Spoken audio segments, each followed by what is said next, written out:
Welcome back as we move on to the subject of bearing lubrication. Many machines contain bearings of either ball or roller design. On occasion, a bearing will require repacking. This means changing the grease. To do this, a bearing must first be removed. The procedure of packing begins where a bearing is first degreased by washing it in a solvent degreasing fluid. Note that you should protect your skin and eyes when using solvents. Having thoroughly cleaned the bearing, it should next be dried. It is usual to blow dry a bearing using dry compressed air.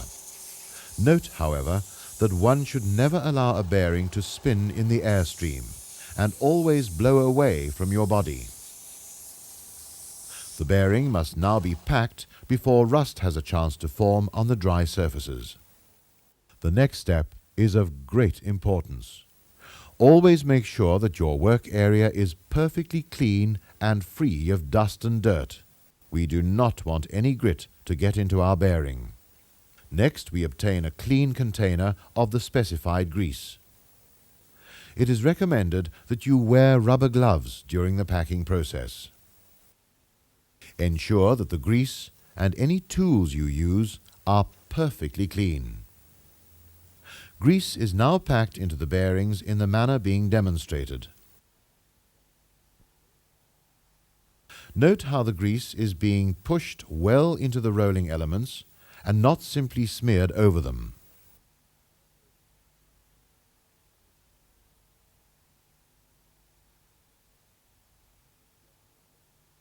The objective then is to push grease around the rolling elements, thus ensuring that each ball is surrounded with lubricant.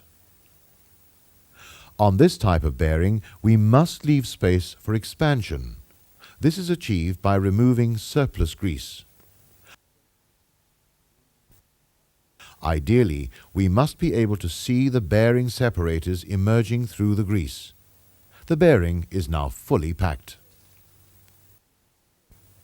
As soon as the packing has been done, wrap your bearing in clean paper to prevent dirt from getting in, especially if you may not be fitting the bearing immediately. Another kind of bearing that you will often come across is called a taper roller bearing. Such bearings are commonly used in wheel hubs, especially with motor vehicles and railway rolling stock. A taper roller bearing is packed by forcing grease down into the rollers, as demonstrated, through the back or wide end of the bearing.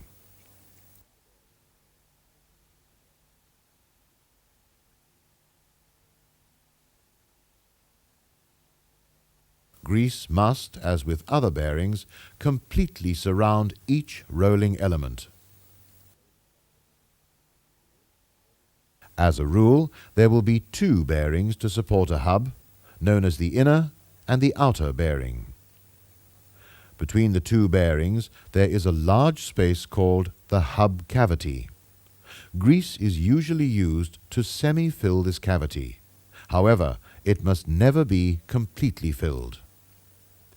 The fitting and adjustment of bearings is covered in full detail in other programs. This brings us to the end of the lubrication series. We look forward to having you back to learn more skills in these Chance to Advance programs.